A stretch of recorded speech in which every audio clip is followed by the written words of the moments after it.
دوستو، عقل اور دانش یہ اللہ تعالیٰ کی ایک نعمت ہے اور یہ بہت ہی عظیم نعمت ہے۔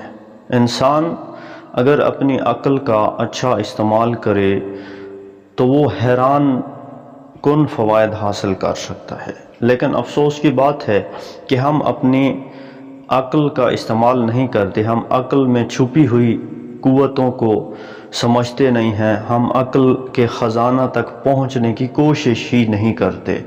تو ہمیں اپنی زندگی میں عقل جیسی نعمت سے فائدہ اٹھانا چاہیے اور علم اور دانش کی روشنی میں ہمیں فیصلے کرنے چاہیے۔ جب ہم عقل کا استعمال کریں گے تو ہم اعلیٰ نتائج سے محروم نہیں ہوں گے۔